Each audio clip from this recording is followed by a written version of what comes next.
Gangue da Bola.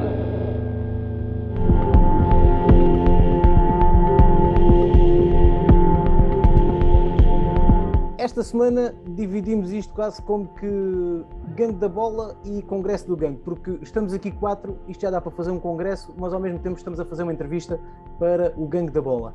E comigo tenho o nosso entrevistado que eu já apresento, mas também o João Prates e o Camané, eles que vão estar também nesta conversa, porque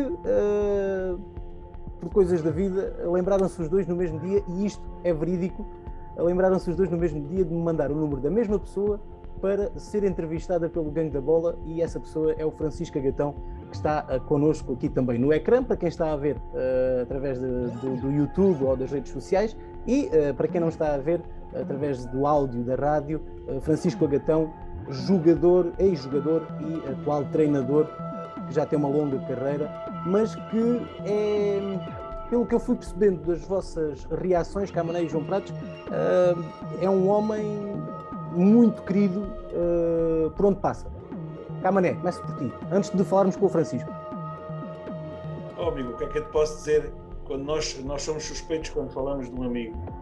O amigo Chico já é amigo de há muitos anos, graças a Deus, já desde a altura que ele começou no Elvas, que nos conhecemos, mas depois a amizade foi crescendo, depois veio para Campo Maior com o Carlos Manuela, e aquilo que eu ouvi do Chico é uma pessoa, como eu friso muito nestes nossos podcasts, o Chico é dos puros, é daqueles que já vai havendo poucos, é daquelas pessoas que nós ganhamos rapidamente uma amizade profunda, é uma pessoa que tem um coração de ouro, por onde passa toda a gente fica a marca dele como uma pessoa extraordinária, e eu sou suspeito para falar dele porque sempre falo estas palavras em todo lado.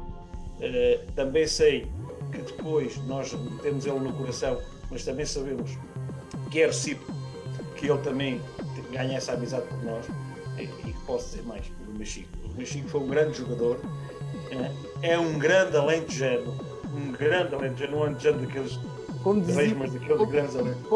Como diz um comentador que eu muitas vezes vejo na Sport TV, quando se refere a um jogador qualquer que era do Benfica, que eu agora já não me recordo qual é o nome dele, dizia muitas vezes o alentejano de Beja. Exatamente, ele é um alentejano de Beja, mas foi um grande jogador, é um grande alentejano, é um grande treinador, mas é uma pessoa ainda superior a isso tudo. Muito bem, João. Um homem com uma grande, muito grande. Queres acrescentar alguma coisa, João? Não há muito a acrescentar. A minha referência do Mister vem por esse lado humano também, e de termos também convivido com alguns jogadores que foram treinados pelo Mister, e das excelentes coisas que diziam dele. E também, numa fase em que eu tinha começado a minha carreira, o Mister era uma das referências por tudo aquilo, pela qualidade que as suas equipas apresentavam no futebol, e sendo um alentejano, nós passámos a olhar de uma forma diferente. Portanto, não há muito a acrescentar nesse aspecto àquilo que o Camané disse. É juntar a qualidade enquanto treinador e como pessoa. Deixa-me dar-te, antes de mais, as boas-vindas de regresso, porque já há um tempo que não participavas connosco nestas coisas, e eu não vou aprofundar mais, mas bem-vindo, gostamos de ter cá, e sentimos a tua falta nestes últimos programas. Francisco, a apresentação não está propriamente feita, porque esta gente fala com o coração, está a falar da pessoa que gosta. Agora eu pergunto-lhe, quem é que é o Francisco Agatão? E apresente-se para quem não o conhece. Olha, boa tarde, Pedro. Antes de mais, agradecer, obviamente, as palavras sensíveis e acolhedoras com que o Camané me presenteou, e o João também. Obviamente que tive uma relação muito mais próxima com o Camané do que com o João, mas isso não significa que tenha por um ou por outro menos respeito ou menos carinho e admiração. Por ambos tenho uma excelente relação de amizade, além do carinho, da admiração e do respeito que ambos me merecem. São palavras que me sensibilizam, são palavras que me deixam por vezes com uma lagriminha no canto do olho, mas no fundo são, e que espelham de alguma forma aquilo que eu sou. Ninguém pode ser juiz em causa própria, não deve ser, mas é evidente que nos devemos reconhecer enquanto pessoas e enquanto profissionais, e nesse aspecto revejo muito naquilo que ambos falaram a meu respeito. Sou um homem simples, humilde, com fácil acesso às pessoas, não me ponho em bico de pés em coisíssima nenhuma, antes pelo contrário. enquanto treinador de futebol, procuro ser o mais profissional e rigoroso que posso ser, no sentido de dotar as minhas equipas de todos os aspectos que são necessários para podermos ser mais fortes em cada domingo. E enquanto pessoa, procuro integrar-me o mais possível na sociedade onde estou inserido e ter uma participação ativa com as pessoas no meio em que convivo, para que seja também para mim fácil ter uma passagem por as terras onde consigo residir enquanto treinador. Parece que perdemos o Camané. Pedi-lhe então essa apresentação. Fez há pouco tempo 61 anos. Se tivesse que dizer em poucas palavras quem é o Francisco Agatão, o que é que diria? Olha, sou oriundo de uma família pobre, humilde, da cidade de Beja. Somos 6 irmãos, 5 deles praticaram futebol. Eu sou o último dessa irmandade, digamos assim, e aquele que mais diferença tem de idades em relação ao outro que me antecede na idade. Tive uma infância feliz, apesar das dificuldades que eram sentidas na altura. A década de 60 não foi fácil para ninguém, muito menos no Alentejo, mas nunca me faltou nada. E procurei, obviamente, aprender da parte dos meus pais todos aqueles ensinamentos necessários e os bons princípios para poder, ao longo da minha vida, pô-los em prática. Depois comecei a jogar futebol na Zona Azul, que foi um novel clube naquela altura, onde fiz toda a minha formação, durante 4 anos, 2 anos de juvenil e 2 anos de júnior, e a partir daí, nos séniores, no Clube de Distrito de Beja, que é o clube do meu coração e aquele onde eu ambicionava jogar, e posteriormente, já numa área muito mais profissional, muito mais interessante, digamos assim, Elvas, Boa Vista, Estrela da Amadora e, por último, no Estoril, isto na qualidade de jogador. Depois, como treinador, já como adjunto do Carlos Manel, formando uma equipa técnica com o qual trabalhei durante 8 anos, passámos por vários clubes, Salgueiros, Braga, Sporting, Santa Clara, Campo Maiorense e por fim, a minha carreira já a solo, que praticamente se tem desenvolvido aqui pelo arquipélago dos Açores, nas 2 ilhas, quer a Terceira, quer São Miguel, onde já vou em representação de 5 clubes. Portanto, assim de uma maneira geral e de uma pincelada, tem sido isto mais ou menos o meu passado e a minha vida enquanto jogador e enquanto treinador. O futebol entrou de forma natural na sua vida? Sim, muito por influência daquilo que fui Dos seus vivendo. irmãos, como já disse, não é? Como lhe disse, somos oriundos de 5 irmãos, ia todos os domingos ao futebol com o meu pai. Havia uma diferença de idade muito grande em relação ao meu pai. Eu, quando nasci, meu pai já tinha 50 anos. Portanto, eu com 10, ele já tinha 60, mas mesmo assim fui sempre acompanhando a carreira e sempre gostei de futebol. Apesar de uma altura da minha vida, ali por volta dos 13, 14 anos, tenha havido a possibilidade, dado que também tinha alguma qualidade no handball, ter tido a possibilidade de poder ir para Lisboa e jogar no Sporting. Um professor lá da escola onde eu estudava em Beja queria me levar para o Sporting Handball. Os meus pais não autorizaram tal e acabei, um pouco contra a vontade do meu pai, diga-se a bom da verdade, porque ele não queria que o último filho fosse jogador. Acabei por entrar no futebol, no mundo do futebol e naturalmente fazer aquilo que sempre sonhei fazer, que era jogar futebol. Nunca sonhei nem ambicionei ser profissional de futebol.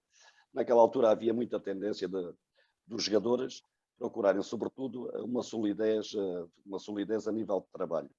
E aquilo que eu pedia, normalmente, sobretudo já a partir dos 18, 19 anos, quando me tornei sénior, o que eu pedia quando ia renovar os meus contratos com o Desportivo de Beja era precisamente isso, que me arranjasse um trabalhinho para eu poder ganhar a minha vida e orientar a minha vida e depois, posteriormente, como os treinos eram à noite, podermos naturalmente fazer aquilo que mais gostávamos de fazer. Nunca foi possível tal.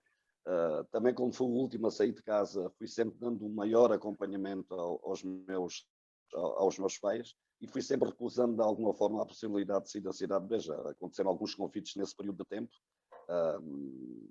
Lembro o Vitória de Setúbal, o Juventude de Évora, enfim, vários com o Campo Maiorense também.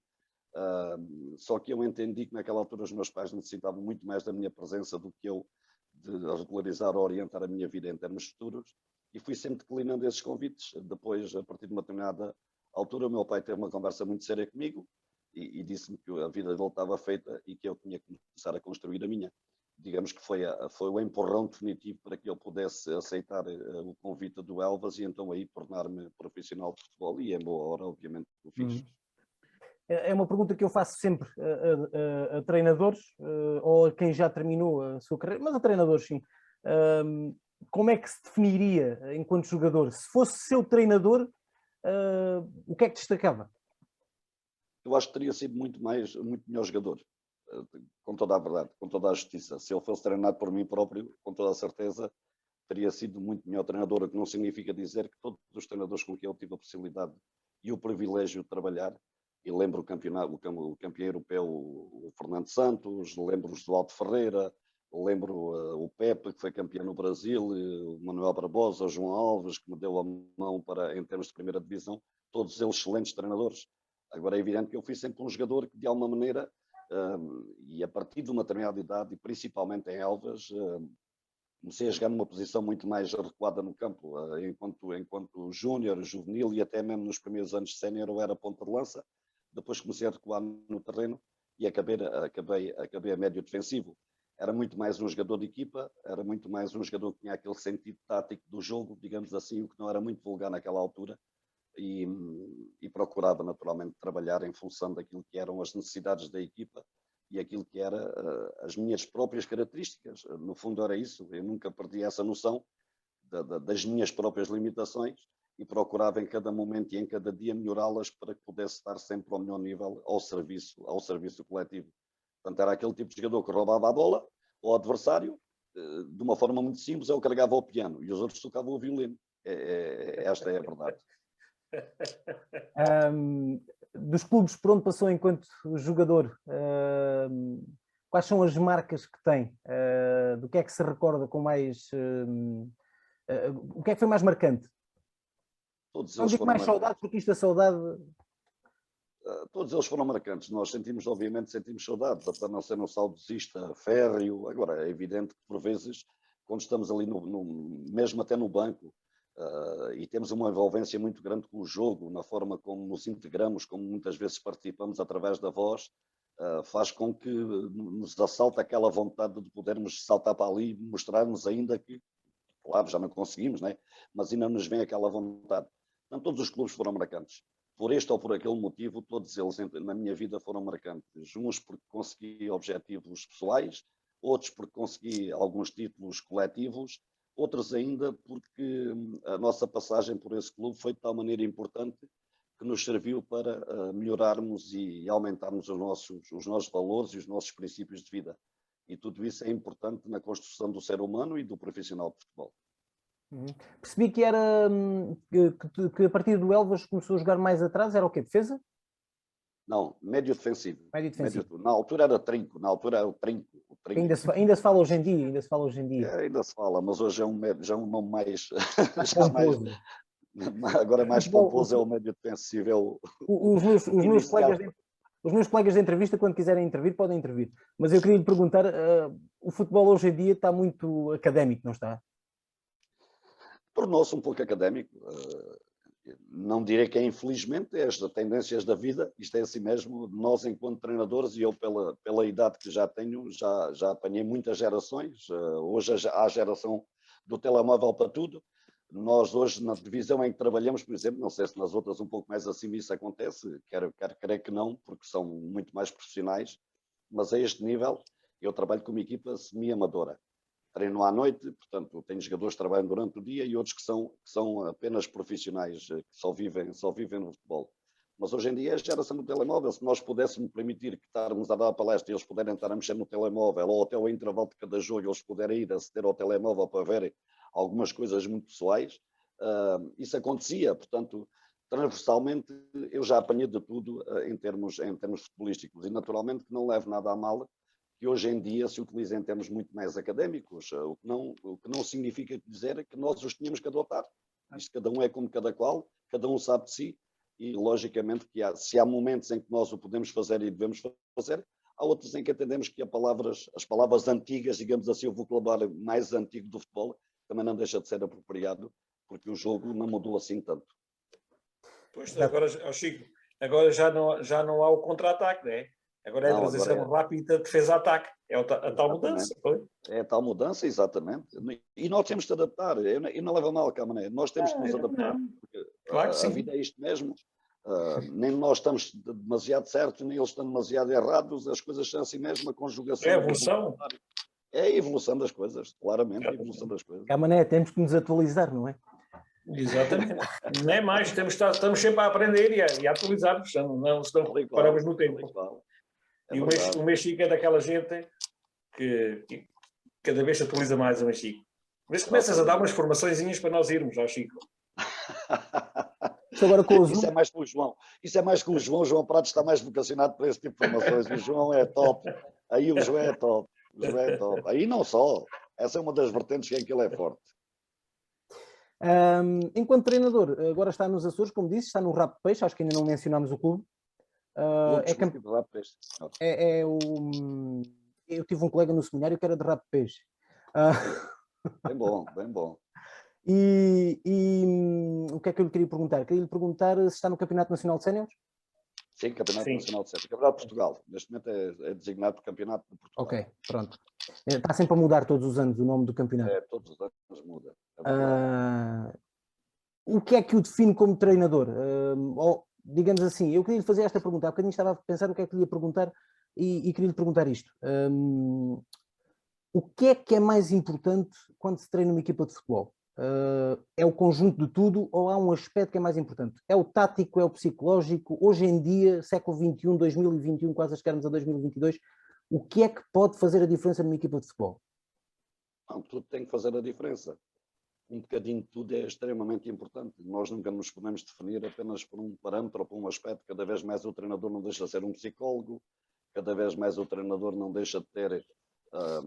apesar de eu achar que cada vez mais no futebol de hoje o treinador tem menos importância, muito sinceramente, cada vez mais não é, eu se calhar não estou a utilizar o termo adequado, não é não ter importância, o respeito que lhe é devido ou que lhe era devido no meu tempo e nos tempos posteriormente a mim, hoje já não é tão sentido. Os jogadores hoje em dia já se sentem muito donos do seu nariz, sentem-se demasiado importantes, muito por força daquilo que é a imprensa, a boa imprensa que alguns deles têm, e faz com que, por vezes, o treinador seja relegado para segundo plano. O mais importante é sempre os jogadores. São eles é que dão corpo ao jogo, à ideia, àquilo que é o nosso trabalho, mas é evidente que o treinador continua a ter um papel extremamente importante na produção, de alguma forma, do talento e da capacidade de poder fazer, às vezes, de jogadores limitados, jogadores com qualidade suficiente para poderem jogar a este nível ou até a nível superior. Eu, felizmente, ao longo da minha carreira, tenho tido a possibilidade de treinar e orientar jogadores que, acabaram passando por mim, naturalmente, sobretudo com o trabalho deles e com uma pequena ajuda da minha parte, eles puderam e conseguiram chegar a patamares superiores e até mesmo a serem internacionais por Portugal. Mas, de uma forma resumida, eu acho que o treinador tem que ter um pouco de tudo, tem que saber da técnica, tem que saber de tática, tem que saber do aspecto físico, apesar de hoje em dia ter, normalmente, nos grandes clubes, terem uma equipa vasta no sentido de o ajudar em tudo o que é a avaliação que tem que fazer, quer do jogo, quer do plano individual dos atletas, mas logicamente para mim a relação humana poderá ser, na minha perspectiva, aquela que mais ressalva. Se tu não conseguires ter uma relação humana com os teus atletas, com o teu grupo de trabalho, se não conseguires criar um espírito de grupo forte, dificilmente, não quer dizer que não aconteça, mas dificilmente poderás ter algum sucesso. Mas isso sempre foi um bocadinho assim. Sim, é fundamental que assim seja. Exatamente. Nós há bocado estávamos a falar, o Pedro há bocado perguntou-me em relação ao novo vocabulário do futebol. Se há coisas que não mudam no futebol, esta é uma delas. De há muitos anos a esta parte, eu tenho 61 anos e comecei a jogar na década de 70. De 70 para cá, e antes com toda a certeza já havia essas conversas, mas sempre ouvi falar que um bom balneário ajuda a fortalecer um grupo de trabalho e ajuda naturalmente a superar muitas dificuldades e muitas contrariedades que possam acontecer ao longo da época. se tu não conseguires construir um grupo forte, se não tiveres uma relação de amizade com os atletas e de amizade, não significa que não sejas rigoroso e que não deixes de ter o respeito devido por aquilo que é a função de cada um. Mas se não o conseguires ter, dificilmente vais conseguir ter resultados, e disso eu não tenho dúvidas nenhumas. Mister, sendo aqui um bocadinho nessa questão, foi por isso que levou o hino, e já que o Pedro há bocado falou nisso, o hino dos mineiros da Austral para os Algueiros, para o norte. Os mineiros. João, a grande verdade é que na altura o Carlos, estávamos no Salgueiros, e o Carlos um dia chegou ao balneário e disse-me: "Pá, Chico, temos que pensar em uma coisa diferente para fazermos antes dos jogos, para uma situação qualquer que possa motivar a malta." A época estava a correr muito bem. O Salgueiros estava a fazer uma excelente época. Foi no nosso primeiro ano, na época de 96. Estávamos a fazer um excelente campeonato. E ele perguntou-me, ou procurou, que eu desse uma ideia. E disse: Carlos, sei lá, o que é que a gente pode fazer para motivar a malta mais do que aquilo que eles já estão. Até que um dia, no balneário, eu, por obra e graça do Espírito Santo, lembrei-me do meu Alentejo e, enquanto tomava banho, cantei a Canção dos Mineiros. Comecei a cantar lá, a trotear. Eram 7 da manhã hoje, ia no meu carro a cantar o hino dos mineiros. Oh, meu Deus. Até arrepia a alma. Isto é demasiada coincidência. É daquelas canções que até arrepiam a alma. E por na letra ter muito daquilo que é a força dos mineiros, obviamente, a partilha, a fraternidade, a amizade, isso é transportado, obviamente, para um grupo de trabalho. Agora, fazer com que os jogadores, e particularmente do Norte, com o seu sotaque muito característico, ter jogadores na altura brasileiros, jugoslavos, sei lá, jogadores de várias nacionalidades, e conseguires depois pôr em prática que todos eles pudessem cantar com o tom mais ou menos alentejano e em uníssono, não foi uma tarefa fácil, mas acabou por ser uma curiosidade muito gira, porque nós depois passámos a letra para cada um dos jogadores, acabava os treinos e nós ficávamos a treinar. Eu era um ensaiador, digamos assim. Na altura jogava lá um jogador alentejano que até passou por o Zé Luís. Maior também, o Zé Luís, exato. E então o Zé Luís Oraque acabava por, de alguma forma, também ajudar na consecução daquilo que poderia ser um problema muito grande e que se transformou, de facto, num grande motivo de interesse para toda a gente. Sempre que havia jogos, João, sempre que havia jogos no antigo Vidal Pinheiro, os adeptos, daqueles mais ferrenhos, particularmente, antes da equipa entrar em campo, que a canção era cantada após o aquecimento, regressava-se ao balneário, e a canção era cantada nesse momento, vinham para ali para poderem presenciar, não ao vivo, mas pelo menos ouvirem as vozes, e aquilo era de facto vibrante, era tão forte, criou-se um elo de tal maneira forte, enraizou-se aquela ideia, que aquilo acabou por ser um acréscimo, digamos assim, de motivação que a equipa necessitava para poder fazer, ou continuar a fazer, a grande época que acabou por fazer. Mas foi, e teve continuação. E teve continuação em Campo Maior, depois em Austral, posteriormente. Em Austral tem que ser, não é? Em Austral tinha que ser. Mas são coisas nossas que nos trazem e que nos dão aquilo que nos ajudam a perceber muito melhor a natureza das coisas. Chico, deixa-me fazer-te uma pergunta aqui um pouco, e eu conhecendo a tua pessoa e sabendo aquilo que tu fizeste pelo futebol, tanto como jogador, mas depois como treinador, e aquilo que tu transmites aos teus jogadores, a amizade que os teus jogadores têm. Tu és, como falaste há pouco, és daqueles treinadores que fazes que um balneário seja uma família, a tal nossa segunda família, não é? Tu não te sentes de qualquer maneira um pouco injustiçado? Aliás, injustiçado já foste há 2 anos com aquela subida que não te deixaram subir e não sei o quê. Mas tu não te sentes um pouco injustiçado, apesar de seres um ídolo dos grandes nos Açores, toda a gente respeita e te quer muito, mas não te sentes um pouco injustiçado?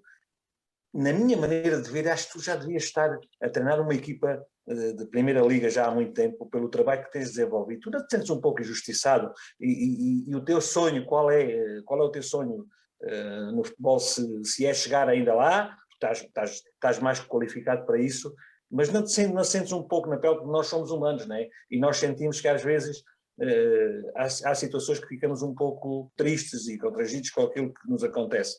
Tu não sentes isso? Posso dizer que sim, mas a grande verdade é que nunca estive à procura disso, muito sinceramente. Eu sou aquele tipo de pessoa e de treinador que me agarro, se calhar também por isso, agarro demasiado às pessoas e agarro demasiado aos clubes onde trabalho. Sou profissional, mas hoje estou aqui, amanhã posso estar ali, mas a grande verdade é que cada dia que trabalho eu coloco ao serviço do clube que representa um sentimento muito forte e uma paixão muito grande. É essa a minha maneira de ser, é a minha característica, e se houve momentos ao longo da minha vida desportiva em que tive a possibilidade, através de convites, de poder dar o salto, não direi para a Primeira Liga, mas se calhar até chegar à Segunda Liga, também não é menos verdade que em alguns casos declinei e noutros agarrei-me em demasia, sobretudo a essa vertente que às vezes me atraiçoa ou não, depende do ponto de vista, que é o sentimento que tenho pelas pessoas, a gratidão que tenho por elas, pela forma como sempre me têm tratado, e o sonho é isso. O sonho é eu poder continuar a usufruir desta saúde mental, poder usufruir desta fraternidade que me envolve e que faz com que eu seja, cada dia que passa, uma melhor pessoa e que possa, de alguma forma, também transmitir aos outros isso mesmo, aquilo que o ser humano deve ter, valores, princípios e muita partilha e muita fraternidade. No fundo é isso. Podia ter feito uma carreira melhor, é verdade, Camané. Podia ter sido isto ou aquilo. Fiz a carreira que foi possível fazer, mas com uma paixão, um sentimento e uma vontade muito grande de ser todos os dias cada vez melhor treinador. Francisco, eu estive ali a ver a sua ficha de jogador, ainda marcou uns golinhos. Poucos, muito poucos. Era muito mais para impedir os bons homens ou os bons elementos das equipas adversárias. Na altura existia muito as marcações individuais e eu normalmente era um atleta que era referenciado também por isso. Os treinadores tinham a virtude de me colocar muitas vezes em marcações individuais aos elementos mais importantes dos adversários, da equipa adversária neste caso. Portanto, mas a carraça da equipa? Pronto, dá uma maneira a isso. Foi aquilo que falámos há bocadinho, eu era o carregador de piano, eu roubava a bola e entregava a quem sabia. Eu sabia as limitações que tinha e por isso mesmo, se calhar, é que consegui em 8 anos realizar perto de 200 jogos na primeira divisão e jogar 5 anos no Boa Vista, 5 anos no Estrela, e enfim, e chegar à primeira divisão ainda aos 25 anos. Já foi uma idade um pouco, se calhar, tardia para aquilo que era normal e natural acontecer num jogador, mesmo que fosse de uma região alentejana e oriundo de uma região que normalmente não era tão vista e tão falada como a região litoral ou o norte, ou seja aquilo que for. Uhum. Não chegou mesmo a jogar frente ao Camané, não? Agora, desculpa lá estar aqui, é que eu estou aqui a ver os anos, nunca jogou contra o Camané. Eu não sei se não cheguei a jogar. Quando cheguei a Elvas, nós fazíamos aqueles campeonatos de reserva antigamente e provavelmente até cheguei a jogar contra ele. Provavelmente até cheguei a jogar. Chico, acho que até jogámos na inauguração do relevado do Campo Maiorense. É provável, meu querido. É provável. Eu vou-te contar uma história que tu és capaz de lembrar. O Horácio, tu jogaste com o Horácio, não jogaste? Joguei. Não, com o Horácio não joguei. Eu já nessa altura já tinha saído para o Boa Vista. Sim. Então não jogámos no relevado. Na reserva jogámos muitas vezes. Nas reservas, exatamente. Sim. Provavelmente. Fazíamos muitos jogos. E algum jogo amigável? Ou isso, também. Tem sido uma questão que algumas vezes surge até a nível mais privado no nosso grupo do WhatsApp do Gangue da Bola. Tem sido as questões da importância do treinador adjunto. E o Francisco teve uma grande experiência como treinador adjunto. O treinador adjunto tem mais importância do que aquilo que se pensa? Cada vez mais. Até porque a palavra treinador adjunto às vezes pode dar um sentido injusto àquilo que é o trabalho do treinador que eu costumo dizer assistente. No fundo não deixa de ser um colaborador do treinador principal. Também ele é um treinador, o treinador adjunto também é um treinador. Também tem ideias próprias e também tem uma ideia de jogo que normalmente é comum àquela que é que o seu chefe de equipa idealiza. A grande verdade é que o treinador adjunto tem um papel fundamental, sobretudo na forma como muitas vezes chega aos jogadores. É através disso que muitas vezes estabelece uma ligação humana para poder extrair do jogador melhor rendimento, digamos que é o homem a quem é Pode-se confidenciado. dizer que o treinador adjunto é quase um relações públicas? É um pouco por aí, não tenha dúvidas que é um pouco por aí. Pelo menos foi essa a minha função, digamos assim. Eu só decidi e aceitei trabalhar com o Carlos Manela, sobretudo porque me sentia extremamente útil. Não era um simples carregador de bonecos, não era um simples carregador de bolas, não era o gajo que ia marcar o campo, ou traz-me o esqueleto, ou traz-me isto, ou traz-me aquilo. Era parte integrante da equipa técnica, era em parte integrante do treino, digamos assim. Quantas e quantas vezes, maioritariamente era eu que estava no centro a orientar e o Carlos chegava mais para fora numa situação mais de observação. Portanto, eu sentia-me sempre muito mais um treinador, eu sentia-me um treinador mesmo que na qualidade de treinador adjunto e sabendo, obviamente, respeitar tudo aquilo que eram as decisões do treinador principal. Para falar um bocadinho da sua experiência, das diferenças de culturas de quando treinou em Angola e no Irão, das principais dificuldades que sentiu, não só a nível do treino, mas também a nível pessoal. Bom, a nível do treino em Angola, dificuldades acrescidas. Não porque o jogador angolano não seja dotado de uma qualidade técnica invulgar, porque tem, e nós em Portugal temos disso memória bem recente, e até mais passada, pelo facto de termos daqui muitos jogadores oriundos de Angola que de facto fizeram uma carreira auspiciosa e marcaram de alguma forma o futebol português. Portanto, o angolano continua a ter um talento natural. Logicamente que as condições de treino não eram as ideais ou as melhores, mas eram as possíveis. Agora, num país devastado por uma guerra colonial que teve e depois, naturalmente, uma guerra interna pelo poder, acabou por agravar muito as diferenças sociais. E isso também se fazia notar no dia-a-dia. E uma das coisas que eu diria até mais que me revoltava, era a forma como, de alguma maneira, o português era visto e tratado. Ali, o português era uma persona não grata, de alguma forma. Não direi propriamente no clube onde eu trabalhei, mas logicamente que há algumas situações sentíamos que, de facto, tínhamos que nos impor de outra maneira para podermos desenvolver o nosso trabalho. Não era uma equipa de top, o Recreativo da Gala, mas foi um clube que acabou por fazer uma temporada regular, normal, natural, e até nas competições africanas, a chamada Taça Nelson Mandela até atingiu uma performance muito boa, chegando à quarta eliminatória, tivemos uma eliminatória da Taça de Grupos, e acabámos por desenvolver um trabalho com alguma qualidade que não acabou por ser concluído. Em agosto acabámos por ser despedidos. De qualquer das maneiras, a clivagem social foi aquilo que mais me marcou, apesar de reconhecer, obviamente, que a qualidade do jogador angolano é de sobremaneira muito forte e muito boa, a precisar e a denotar, naturalmente, um trabalho mais profícuo e mais forte no sentido de melhorar até a mentalidade. Depois, no Irão, uma realidade completamente diferente, até do ponto de vista cultural, mas um país onde eu adorei trabalhar. Felizmente fui para um clube onde o presidente era de uma afabilidade extraordinária, muito pouco vulgar nos dias de hoje, e particularmente nos clubes de futebol.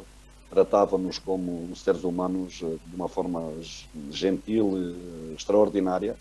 A pena foi que o Carlos naquela altura já não mostrasse uma disponibilidade muito grande para poder exercer a sua função de treinador, digamos assim, e isso fez com que os resultados não fossem os melhores e acabássemos por não concluir o nosso trabalho. Infelizmente para nós tivemos que sair e o clube acabou por subir de divisão nesse mesmo ano, era um clube de segunda divisão. De qualquer das maneiras foi um país extraordinário, ao contrário do que se fala na Europa, ao contrário daquilo que eu ouvi falar antes de chegar ao Irão, a minha vivência lá não comprovou em nada daquilo que eu ouvia falar. Nunca vi, andei sempre nas cidades onde fui jogar, andei sempre na rua, sempre sozinho, normalmente não podia passear, podia andar, podia caminhar, não tinha problemas nenhum. Nunca fui abordado no sentido de alguma não gostarem do estrangeiro, ou seja, aquilo que for. Antes, pelo contrário, tinham até muita curiosidade em falar connosco. Normalmente, grande parte deles não dominam o inglês, ficava difícil termos alguma relação de próxima, mas, de qualquer das maneiras, notava-se uma grande vontade e uma grande curiosidade das pessoas estarem connosco e falarem connosco. Em termos de futebol, o iraniano é dedicado, é competitivo, mas ainda lhe falta naturalmente algum talento natural. E isso notava-se, obviamente, depois nos resultados. Agora tem uma vontade muito grande, é agressivo, é generoso, é dedicado, mas... Um pouco ingênuo, talvez, não? Também demasiado ingênuo por vezes, ou até demasiado espertos, alguns deles, ou até demasiado espertos a acharem que sabem mais do que aquilo que de facto são. Mas foi duas experiências muito positivas. Tive muita pena de ter saído do Irão. Acho que do ponto de vista financeiro teria sido a grande sapatada na minha vida pessoal, mas infelizmente não foi possível concluir o trabalho. Fica essa marca que registramos em absoluto pelo facto de termos tido a possibilidade de trabalhar em 2 países estrangeiros com diferenças acentuadas até do ponto de vista cultural. Estes países, aquilo que eu acho, e o Mister falava disso, por exemplo, nós temos também uma ideia, não digo que é errada, mas uma ideia diferente na Europa daquilo que é, por exemplo, na minha experiência a Arábia Saudita, e pelo que o Mister falou, se calhar também uma das grandes dificuldades que nós sentimos a nível do treino é a nível tático. No Irão sentiu a mesma coisa? Sim, quer em Angola, quer no Irão, sentimos de facto isso. E sentimos sobretudo que os jogadores não é que não tenham vontade de aprender, é uma dificuldade tremenda é conseguir absorver tudo aquilo que nós pretendemos. Ainda são jogadores um pouco selvagens, são jogadores que não percebem muito bem o jogo e pouco esforço fazem no sentido de que aquela é uma forma ou é uma arma importantíssima para podermos cada vez mais potenciarmos coletivamente. E eles tinham uma dificuldade, achavam que era isto é muito chato para estar aqui e agora vai ali e agora vem aqui. Acho que isso terá muito a ver também com o facto da formação que eles tiveram no passado. Sim, claramente, até porque eles no Irão, a nível da formação, os clubes no Irão são quase todos geridos por gente que tem dinheiro. Não sei se é uma forma de fugir aos impostos, o que é. Há clubes, por exemplo, num ano, exceção feita àqueles grandes, àqueles que têm de facto uma grandeza já histórica no país. Há outras equipas, sobretudo mais no interior, em que são geridas por gente que tem dinheiro. E chegam. Mas acho que nesses países funciona assim. Comprou o clube. Passado um ano, se aquilo não dá os resultados que eles pretendem, vai-se embora e pronto, o clube acabou, ou vai para a segunda divisão, ou vai por aí afora, nunca mais ninguém ouviu falar deles. E a nível da formação, apesar de no meu clube já haver algum trabalho nesse sentido, fruto também do passado de treinadores portugueses que tinha tido, o Manuel Barbosa passou lá, o Acácio Casimiro também, o Manuel Matias, enfim, vários treinadores portugueses já tinham passado por esse clube. O Paulo Sérgio, que foi posterior à nossa saída, acabou também por estar no Sanat Naft. Muito por influência desses treinadores portugueses, eles começaram a investir um pouco na área da formação, mas mesmo assim, sem ter os resultados que com toda a certeza desejavam. Agora, não deixo de reconhecer que, de facto, a vertente tática para eles é uma grande chatice e não vem o jogo com os olhos com que nós o vemos, claramente. Sim, eu passei pela mesma situação na Arábia Saudita, mas tal e qual como o Mister, nós sentimos que os jogadores querem e são disponíveis no treino. Mas depois a bagagem que traem de trás é uma bagagem que não olham para aquilo, como você disse, é um bocado chato, é um bocado monótono, nós não precisamos disto, e isso acaba muitas vezes por ser um regredir naquilo que é o desenvolvimento e também que é o nosso trabalho, porque nos cria mais dificuldades, mas no fundo sentimos que eles são empenhados, que querem, e depois também temos, não sei se no Irão aconteceu isto, temos muitas vezes dentro do próprio clube concorrência, entre aspas, dos treinadores que estão nas outras equipas e que são, por exemplo, egípcios ou treinadores locais e que criam, porque têm uma relação diferente com os jogadores e que muitas vezes nos criam problemas a tipo de trabalho, neste tipo de trabalho. E no Irão isso foi também particularmente evidente. Nós depois temos sido do Sanat Naft, foi para lá um treinador iraniano e o adjunto era um que era, na nossa altura, era diretor. Portanto, foi um dos principais responsáveis, além dos maus resultados, obviamente, foi um dos principais responsáveis para poder entrar no clube e ter outra função que não aquela que tinha na nossa altura. Mas isso acaba por ser normal. Naqueles países não se olha com os mesmos olhos com que a Europa o faz, ou grande parte dos clubes na Europa o fazem, mas não deixa de ser uma realidade diferente, até do ponto de vista, particularmente do ponto de vista cultural. O iraniano, ao contrário do que dizem, eu senti-me sempre muito confortável no Irão, desde que nós respeitemos aquilo que é a cultura deles. Cultura dele, a sua religião e tudo mais, particularmente a religião, porque eles são de facto muito fanáticos em relação a isso. Não temos problemas do ponto de vista e nem nos exigem rigorosamente nada que não seja trabalharmos e sermos dedicados e profissionais e sérios, nada mais do que isso. Chico, tu e o João têm esse espírito aventureiro. Conta-nos um bocadinho, se for possível, aquilo que começou como uma aventura a tua ida também para as ilhas, não é? E hoje tornou-se a tua casa. Enfim, ao cabo, e eu sei que tu consideras os Açores como também a tua segunda casa, não é? Porque ganhaste uma grande amizade, não só à gente como aos Açores em si. Conta-nos um bocadinho dessa tua experiência, como se transformou. Isso era importante. A minha primeira experiência aconteceu depois de termos sido de Campo Maior. Depois de termos sido de Campo Maior em 99, por aí, 2000, estávamos no desemprego e apareceu a possibilidade de ir nacional Santa Clara, dado que o treinador que cá estava, o Manuel Fernandes, tinha sido convidado em janeiro desse mesmo ano para ir treinar o Sporting.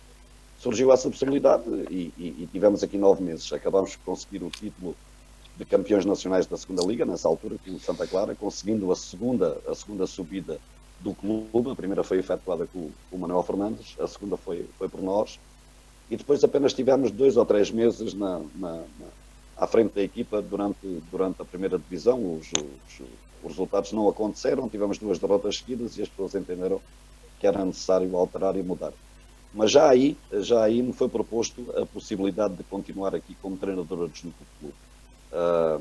Já nessa altura, e eu recusei, porque sentia que tinha que ter solidariedade, obviamente, para com o meu chefe, e nem fazia qualquer tipo de sentido que fosse aceitar uma coisa com a qual eu, naturalmente, não perfilava. Depois, mais tarde, em 2003, surge novamente o convite, e aí sim, para trabalhar no Santa Clara como adjunto, como treinador adjunto do clube, fazendo a ponte entre a direção e a equipa técnica, e dando naturalmente ao clube ali um elo de ligação que na altura era necessário e de extrema importância, pelo menos era aquilo que as pessoas me transmitiam.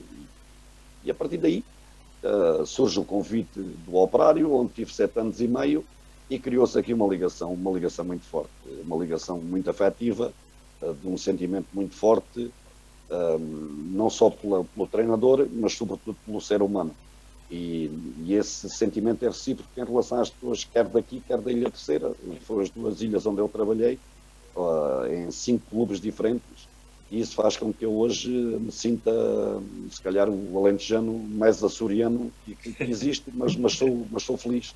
Sou muito feliz, apesar de sentir, obviamente, a falta que me faz a minha família, de sentir a falta que me faz muita coisa que perdi na minha vida pelo facto de estar constantemente ausente de casa. Mas em contrapartida foi uma decisão pessoal de poder enverdar por esta vida de treinador e com todas as consequências que daí advêm. A ida para os Açores acaba por marcar também definitivamente a sua passagem de adjunto a principal e nunca mais foi adjunto de ninguém. Sim, voltei a ter essa experiência depois mais tarde, como vos disse. A ida para os Açores, já estou a falar depois do Santa Clara, Sim, depois do Santa Clara, mas depois houve um interregno em que fui adjunto do Ricardo Formosinha em Angola e adjunto do Carlos Manuel novamente no Irão. Mas na qualidade de treinador principal, logicamente tem sido por aqui o meu principal registro, e em boa hora o fiz. Muito sinceramente acho que tenho deixado aqui um legado de profissionalismo, de seriedade, de entrega, e por os clubes todos onde passei, tenho recebido da parte deles o reconhecimento pelo trabalho que temos efetuado, e isso logicamente valoriza-me enquanto pessoa e enquanto profissional. Sou uma pessoa conhecida, já o era antes de chegar aqui, felizmente para mim. Não faço uso disso, nem tampouco utilizo isso como uma forma de me pôr em bico de pés. Já vos disse anteriormente que não sou esse tipo de pessoa. Continuo a ter a mesma humildade, a ser o mesmo Francisco Agatão ou o Chico Papa, como era conhecido em pequenino, e como sou particularmente conhecido na minha terra, e daí não vem mal ao mundo por isso. Sou assim mesmo e é de ser assim até ao último dia da minha vida. Gosto de trabalhar, sou um apaixonado pela minha profissão, sou um apaixonado pelas pessoas. Aqui nos Açores integrei-me completamente naquilo que é a sociedade açoriana, o que não é fácil, obviamente, mas tenho sido extraordinariamente feliz nestes 16 anos, ou em 16 épocas desportivas que levo a trabalhar aqui no arquipélago açoriano. Até aí o pessoal aí nos Açores já come migas e açordas ou não? Eu tenho a particularidade de vez em quando, trazer o nosso pãozinho alentejano para podermos fazer aqui umas açordinhas e umas migas para a malta provar também. É este intercâmbio, digamos, alimentar que faz com que também se fortaleçam esses laços de união e de fraternidade. Sem dúvida, sem dúvida. E vinho alentejano. O vinho aqui existe, o vinho aqui não é preciso trazer, o pãozinho é que é não há pão como o nosso. Pois, Essa não há, é verdade. Tem dois amigos em Beja. Bateria vai acabar, moços. Tem dois amigos em Beja que têm dois nomes giros. Um é o Chico Papa e o outro é o Papagaio. Pois é. Olha, estás a ver? Mas antes de haver o Papa Francisco, já havia o Chico Papa. Há uma diferença muito grande. É uma diferença muito grande. Mas também, Chico, ainda está a acabar a bateria, mas também gostávamos de saber de onde te vem também esse lado tão cristão que tu tens, Chico. Tu és uma pessoa que se dedica muito à igreja também, és uma pessoa, eu vejo-te nas procissões e nessas situações, sempre com a tua batazinha e coisa. Já eras muito católico antes ou foi aí nos Açores que... Eu nunca fui um católico praticante. Agora sou uma pessoa que acredito. Eu sempre acreditei, acho que Deus tem tido uma importância muito grande na minha vida pela fé que lhe dedico e sobretudo pelas coisas que me tem proporcionado ao longo da minha vida. Nunca me faltou de comer, nunca me faltou de trabalho. Eu também faço por isso, é evidente, mas a ajuda divina tem sido de facto muito importante na minha vida. E daí, naturalmente, a forma de agradecimento é poder participar em romarias, é poder participar em coisas que de alguma forma glorifiquem o Senhor. E é importante, não só para mim, mas também é importante para todos. Isto é a minha opinião, vale o que vale. Claro. Todos nós acreditarmos em algo que para nós se torna extremamente importante. Vai de pessoa para pessoa. Eu sou assim e felizmente considero-me um ser humano bom.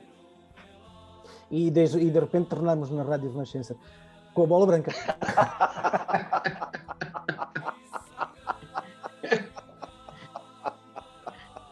Vocês, comungamos da mesma fé. Pronto, olha, muito obrigado por ter conversado connosco.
O Gangue da Bola.